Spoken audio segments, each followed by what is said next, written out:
Bonjour! Vous avez vu, les fondations de la Tiny House ont déjà été posées. Mais avant de vous en dire plus, j'aimerais me présenter parce que la plupart des gens comme vous qui regardent mes vidéos ne sont pas abonnés à ma chaîne. Donc vous ne me connaissez pas. Je m'appelle Sylvie Pereira, j'ai emménagé en Normandie au début de l'année, en janvier 2021. Et c'est pas le confinement qui m'y a poussé, c'est parce que j'ai envie de me consacrer à cette activité. Et quoi de mieux que ce magnifique lieu avec ses bâtisses dans un état pitoyable pour les transformer en un lieu d'habitation fantastique et des ateliers de rêve. Alors ça c'est le cadre global parce que par exemple pour la maison, je ferai la cuisine, ma chambre, la salle de bain, le séjour, la table de la salle à manger. Enfin vous imaginez, absolument tout ce qui ira à l'intérieur, c'est moi qui l'aurai fait. Enfin je vous en dis pas plus parce qu'on n'y est pas encore. Pour l'instant on s'occupe de la Tiny House. Elle est petite, mais pleine de projets en perspective.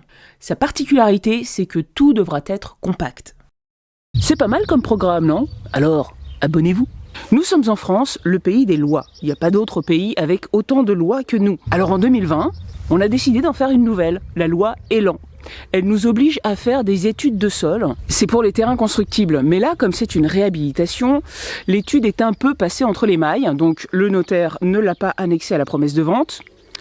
Mais je vais quand même devoir le faire parce que les travaux qui vont être réalisés ici, ils sont conséquents et j'aimerais autant que ce qu'on va construire ne se fissure pas et ait des bases saines. Donc, il y a quelques semaines, j'ai fait venir une société qui réalise des études géotechniques. Ils sont venus avec une magnifique machine qu'on croirait faite pour aller explorer la planète Mars. Ils l'ont positionnée à 4 endroits stratégiques sur le terrain, là où il y aura des constructions, et ont procédé à des analyses. Pour voir la lithologie du sol, c'est-à-dire les différentes strates, on va en faire un autre pour faire le pressiomètre. À partir de quelle pression on obtient la rupture du sol. Quand on fait les pénétromètres, ça nous donne la résistance du sol. Ensuite, j'ai fait intervenir la société Technopieux pour poser les fondations. Sur toutes les personnes à qui j'ai parlé de Technopieux, il y en a vraiment très peu qui les connaissent. Pourtant, c'est une solution vraiment sympa. Ils vous posent vos fondations en quelques heures. Là, c'était en 2 heures, c'était fait. Et puis ensuite, c'est complètement réversible.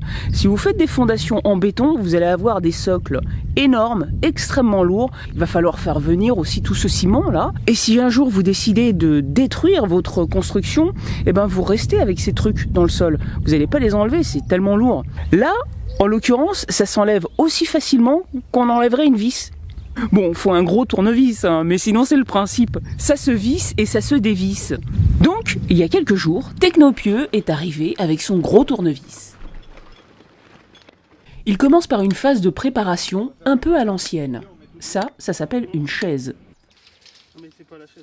Il plante des chaises.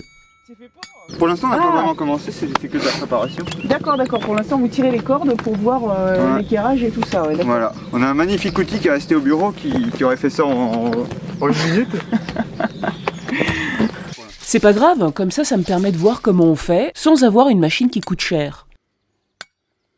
Il tire des cordons entre chaque chaise et vérifie qu'ils sont bien de niveau.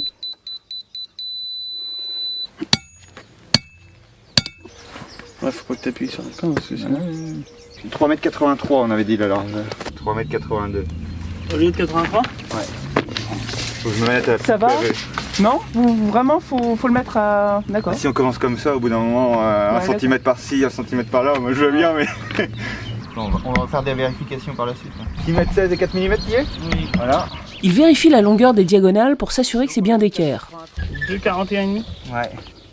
Maintenant, il dessine des repères au feutre sur les cordeaux pour positionner précisément les pieux.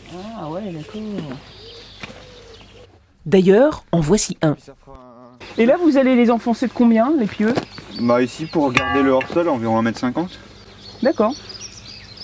1,50 m, d'accord. Donc vous allez en mettre combien, les pieux ? 6. Oui, mais combien enquillés les uns sur les autres ? Un seul ? Oui. Ah ouais, d'accord. Voici donc le gros tournevis.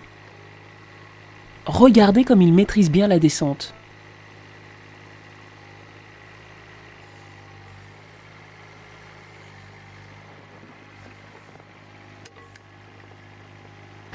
Et c'est parti! Ce pieu-ci, c'est certainement le plus difficile à positionner puisqu'il est juste à côté du tuyau d'évacuation des eaux. C'est très étonnant de le voir pencher comme ça, le pieu.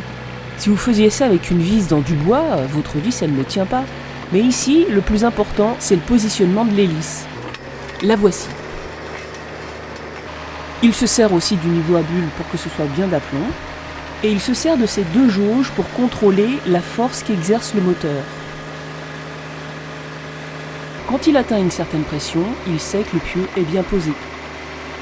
Là, on était à environ 1250 PSI. On est à peu près à 5 tonnes de portance sur le pieu.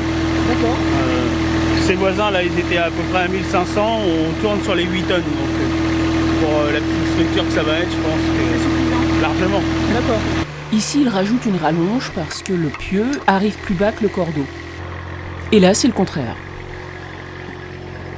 Ils vont donc ajuster tout ça pour que les platines arrivent précisément à la même hauteur. Ça, c'est notre point de référence altimétrie du départ. Là, on va la mettre de niveau de ce sens-là et après, on la remettra de niveau de l'autre sens. Je vais la pointer ici. On la redresse, on la met de niveau. Ah, quand c'est encore chaud? Et là, on fait de l'autre sens. Quand c'est encore chaud, en fait, ça peut bouger, quoi. Ça travaille plus facilement. Ouais, d'accord. Et ça casse moins. Et là, une fois qu'elle est de niveau, là, on vient vraiment souder tout le tour de la platine. Ok. Ouais, c'est de la belle soudure, ça. Eh ben maintenant, il n'y a plus qu'à.